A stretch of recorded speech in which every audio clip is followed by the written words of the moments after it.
Information architecture sounds like something a computer science guy made up so that people he met at the bar would believe he's an architect. And at first, it sounded that silly to me. But information architecture, I think, is one of the biggest reasons why people wind up not using Obsidian or Notion or any kind of knowledge database, personal knowledge management system, whatever fancy term you want to call it.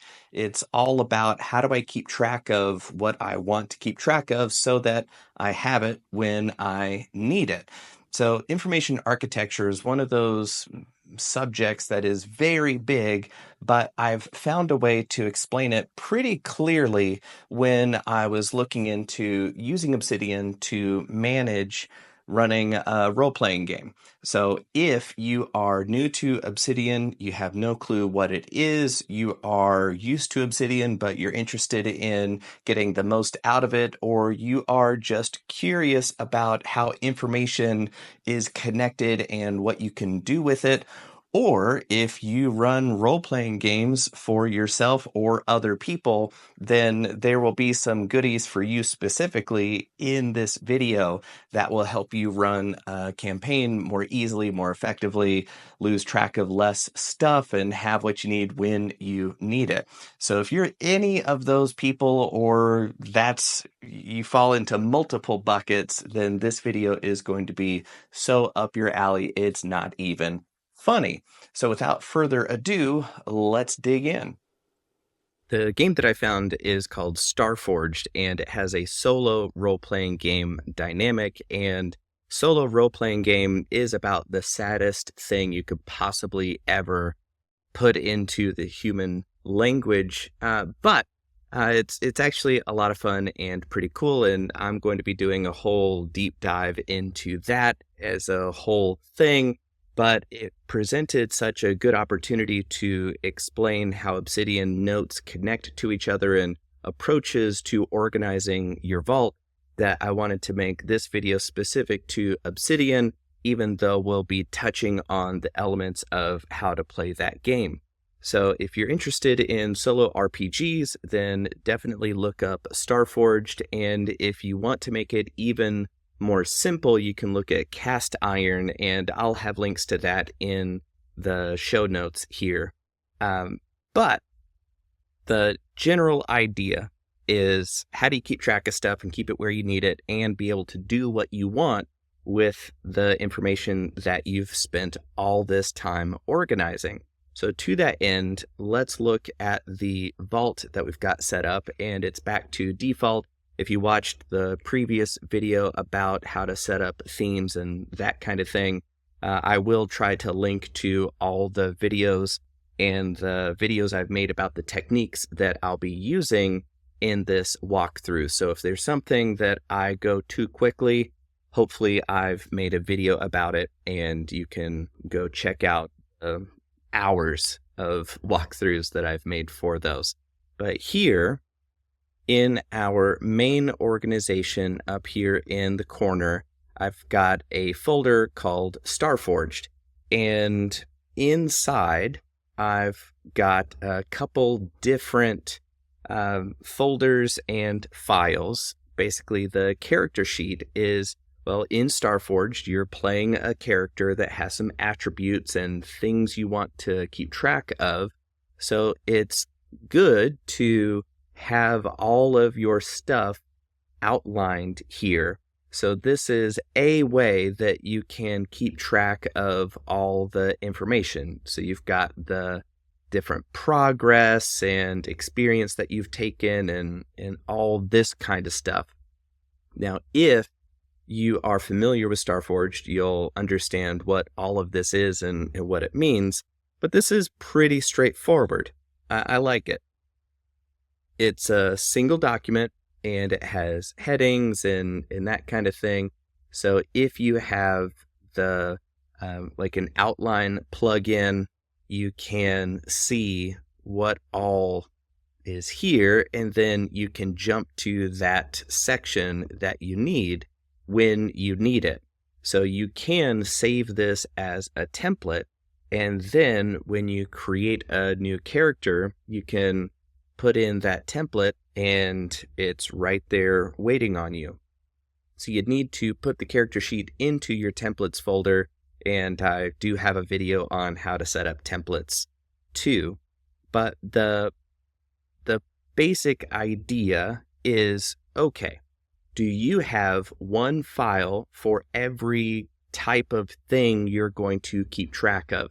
Maybe you've got a lot of vehicles. You've got a starship, you've got a shuttle, you've got a rover, and you want all of those on one page called transport, vehicles, whatever you want to call it.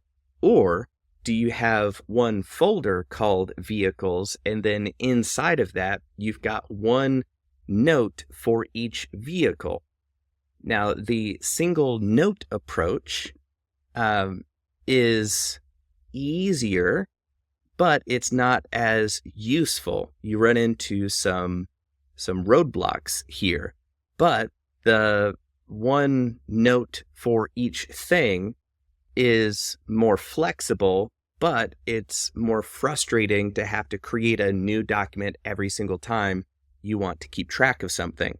And those two approaches are the two things that I wanted to show you here. So basically, here in admin, we've got the folder approach, and I don't really have anything in here because I had the idea for this video before I had fully built out the vault, and you don't need the whole thing built out. You'll get the idea here pretty quickly. So here are two people I just made up, and we're starting to combine a couple different approaches, because here we've got in Starforged, in the Adventure one, whatever you want to call your game, whatever session you're talking about, and this is administrative stuff, things that I need to keep track of but aren't directly gameplay oriented, that kind of thing. And there are certain assets that you manage. So your relationship to communities, people, and your resources, be it ships and vehicles or special tools you need, all that kind of stuff is admin, I need to keep track of it kind of a thing. So here under people, we've got two people in one note. And I've actually one thing, okay, man, this is a huge topic. So here I have an embed of an element that I'm going to be using all the time, which is a progress tracker. So in cast iron, the hack of Starforge that I'm using, you've got progress of 0 to 24. And when you complete a stage or whatever, you get a certain amount of progress depending on the rank that it is. So what does epic mean? Well, it means that you earn 1 progress every time you accomplish something. And at the end, once you've accomplished that epic goal, then you've got 6 growth to your character's skills and that kind of thing. So now you can trade in those growth points for abilities or a new vehicle or whatever. Yes, this is nerdy. But what I've done here is linked to a particular file that when I hold down Command click opens up this new file. So in cast iron, I've built out all the rules and everything that goes into how to play the game. So this is a huge Wikipedia of how to play this game and what the rules are and what levels this is and how much progress is this rank worth. Because in ranks, you've got dangerous, epic, extreme, and troublesome. And each one is worth a little bit different experience. So extreme is worth 2 progress, worth 4 growth. Epic is the biggest. So if it's its own note, then as we come back up here to the people, I can put exclamation point, a link to, or here, actually just epic is a link to that file. And when I hold down Command and mouse over it, this little pop-up window shows me the contents of it. So if I forget, I'm like, what's epic ranking? Oh, okay, earn 1 progress, worth 6 growth. Got it. So I don't even need to go open the file. All I need to do is Command mouse over, and it's right here. So now I can see what I need when I need to see it without even having to open another document, which is really cool. And then instead of just linking to that document and then using the mouse over hover to read the contents, you can embed the contents of a document. And that's what I've done with progress. So here I've made a file called progress, which is 6 out of 24. And yes, I made a file for 1 out of 24, 2 out of 24, 3 out of 24, all the way up to 23, then 24 out of 24, so that in the progress folder of how this whole game runs, you can see 0 out of 24, and they're all right here. They're all here. So this way, when I'm keeping track of my progress, and say I get 4 progress from something, and then I can change it to 11 of 24, and you can see my progress just went up. Just kind of cool. So you can use linking and mouse over to see stuff, or you can include it in the view so that it'll be there waiting on you when you need to see it. The challenge, though, is, for example, say we make a new canvas, and we'll call this one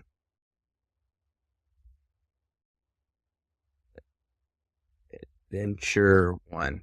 Okay, so then if we wanted to show, okay, our character and all this stuff, here's our character, great. And then he connects to some people. Okay, so let's drag in this, but now I've got 2 people, but I would like them separate so that I can show different relationships, because maybe I want a blue relationship for good and I want a red one for bad. But as you can see, they're both here.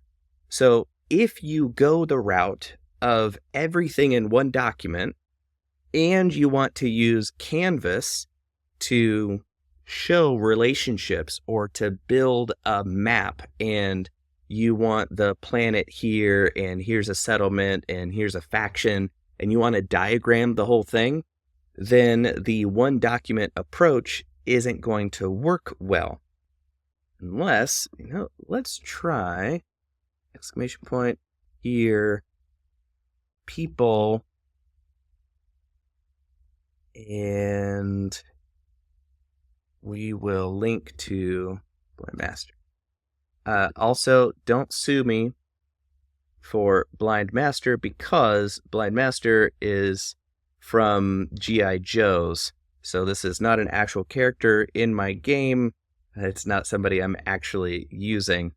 But here is a workaround, which is that you can embed, just like progress is embedded in the people file. I've just embedded the people file, but only the heading of Blind Master in this card. So now the other person isn't showing up. So this is the way you could work around. You could have it all in one file and then only do a heading embed, of that. And that's what you see, this purple line here on the left is showing this is everything in the blind master's relationship area. And then you can still mouse over with the command and see what it is. Or if you wanted to go to the progress link, you can click on the link and it will jump to that file. Or if you wanted to link to the blind master file, you've got it there as well, right? So that's kind of it, is one document. You now have to use an advanced embed approach. If you use one document for everything by itself, it's a lot easier to drop in just what you need when you need it. And then that is kind of how it looks. Let's look at the whole thing together. So gameplay. So here are all the rules and everything and how it looks. So I've linked up all the abilities and the traits and what they are. So this is incredibly useful for when you're playing the game and you need to reference what the rules are. So here, each section, abilities, is a heading, and then I've embedded the abilities document in the whole gameplay guide. So this is the whole guide of the game. That is the single place where I've embedded every single detail. So imagine you got these rules as a PDF, and these are just different chapters and headings and stuff. I took each of those headings and made them their own note in the vault, and then this one document puts them all back into the proper order. But now I can collapse things and reference them in other areas, just like we saw with the people and then progress and linking those together. Also over here, you can see that there are all the headings here, so you can jump to whatever it is that you need, right? So this is the one document to rule them all with embedding of the atomic notes that I've made for each and every thing. Because if I want to know how to complete a project, I can mouse over here, but it's also somewhere here by itself. So this document can reference its own self in different areas for when you want to look at what momentum is without having to go to where momentum is. Right? So this is the value of having all your information linked together, and it's a combination of creating one note per idea or noun or thing or whatever, and then being able to build documents that are linked to and embedding of everything else, right? So this is massively useful. But when I'm linking here, I'm linking to the file itself so that when I'm embedding all of this stuff, it's only showing the section that I want instead of recursively showing this whole document, because you can do that. So imagine if we link in gameplay here and mouse over, you can now see that this whole document is now visible in the hover in gameplay, the document. And then you can do that again and again and again. As long as you want, you can just keep that going. It is silly, but there might be places where this makes sense to do it. But yeah, it's kind of ridiculous. So that's the value of self-referential linking. You can kind of go, oh yeah, up in that section, but now I don't need to scroll to it. I just have it on hover, right? So now that's kind of the idea of how the balance between one note for everything or one note with everything. And then let's look at the character sheet and some of the cool things that we can do. aliases and deep linking. That's what we've already gone over. But a lot of this, if this looks cool to you, it's because I'm using a font called Berkeley Mono. It's a monospace font, and it's like $7 or something when I bought it, and it is completely worth it because it comes with all these glyphs that are really cool. And what I've done here is basically these are the growth rings, I guess we can call them right here. But basically there are 24 of them for every level. So what I've done here is that Berkeley Mono has a glyph that is 1/4 of a block of space that a monospace font will take. And then this is, those are 2 blocks.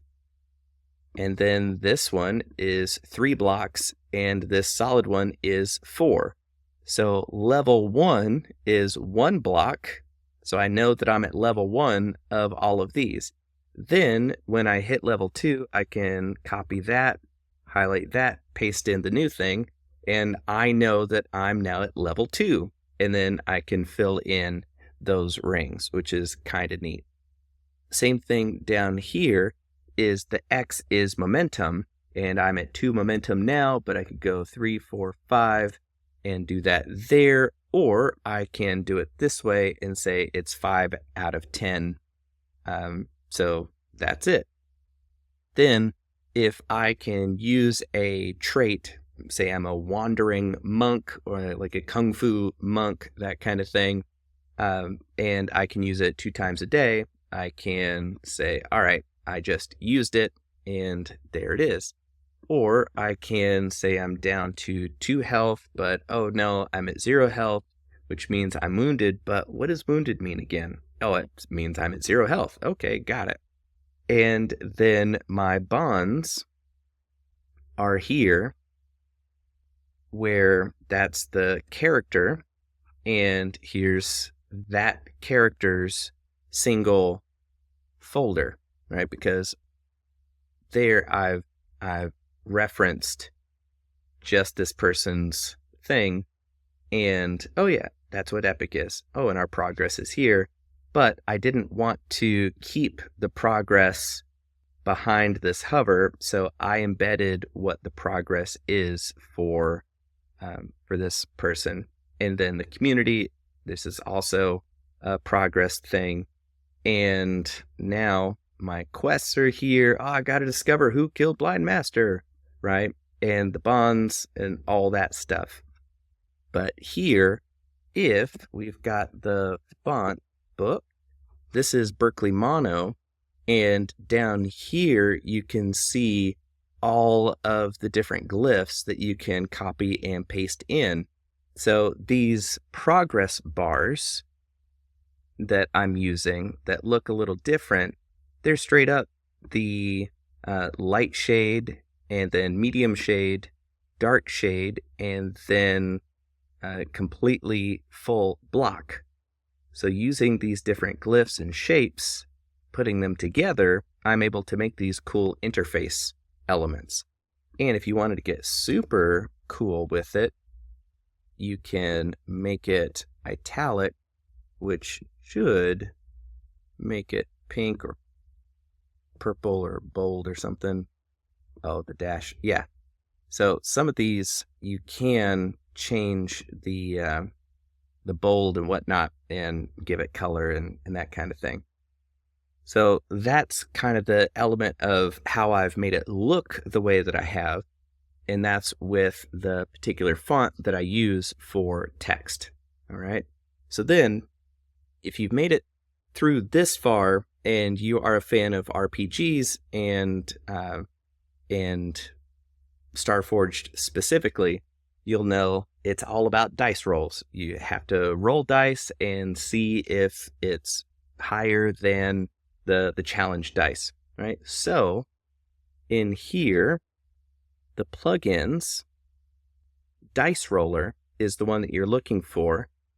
So you can go through here and fiddle with all the settings, and I'm trying to go through here so that you can see all the ones that I have and how I've set them up without having to go through every single one. So this way, you'll be able to, in the upper right-hand corner, see Dice Tray.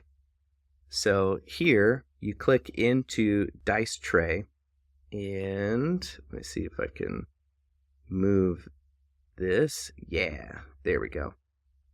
Here, most of the time, you're going to roll a d6 and 2 d12s. And you roll it, and there we go. So if we didn't have a modifier, we would have lost because ties don't count, and because they match. This was not planned, but when they match and it's bad, it's really bad. It's bad with a twist. If it matches and it's a strong hit, it's great with a twist kind of thing. But if I had a modifier and I was rolling edge and it's 3 plus 2 is 5, 5 beats 2, and therefore it's a strong hit. Okay? Now, instead of having to hit 6 and 10, 10 every single time, we can just hit plus, and it saves that roll for us. And then, if we need to consult an oracle, and you roll percentage dice, there's the percentage dice. So we got 2 out of the percentage dice. So we can put in percent and save that. So now we can roll our challenge dice, and there's another match. Side note, some of my computer science friends say that it's actually very difficult to get true randomness. So I don't actually use digital dice when I'm playing. I roll real dice. But it's nice to have these here on the interface as well. So you can see here, all right, we got 23. So then you can consult the oracle that you might have built into your thing here. The oracles from cast iron are actually D6. So you roll this column first, and if I rolled a 1 first time, I would then say from the 6, roll again, and then it would be wayward. Then I roll 1 here, but I roll into this column, but say I rolled a 3, it would be in the 3 section. Then I roll that die again, and I got a 2, it would be a hunter. So it'd be a wayward hunter is how you create your character. So that was the super cool thing that I wanted to show you with the dice for playing RPGs inside of Obsidian. So this is kind of a weird topic, but I do want to share some final thoughts over at the Good Camera. Hey, I just realized that I forgot to ask you, do you want more stuff about Obsidian? Do you want more stuff about role-playing games? Do you want more stuff about Starforged specifically? Or Cast Iron, the hack of Starforged?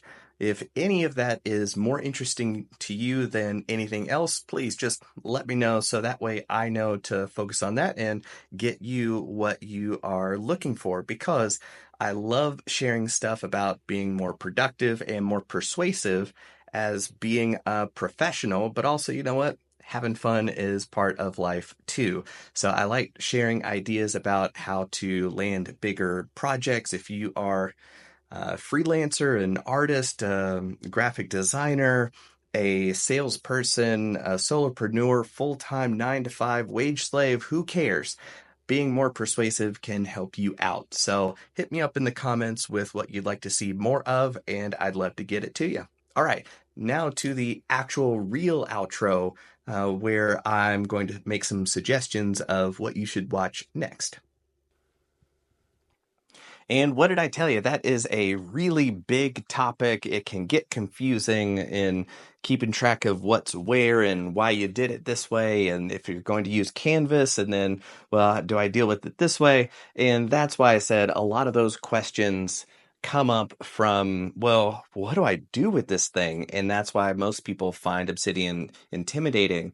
And that's why I like to make videos like this, to make it as clear as possible and to show you that it can still work either way that you do it. It really comes down to personal preference and how you're going to use the information and use your notes. That should guide how you make them. So my general approach is to put as much into one file as I want to, and then if I find I'm deep linking to a particular heading too often, I'll move that into its own note so that I can link directly to it without having to use an alias or deep linking and that kind of thing. So, from here, I would highly suggest that you go watch the video on deep linking and aliases, which I will put on the screen now. And if you would like to check out my Obsidian vaults and resources, I've got a link to that at my store. And in the meantime, remember, if you can change your mind, you can change your life.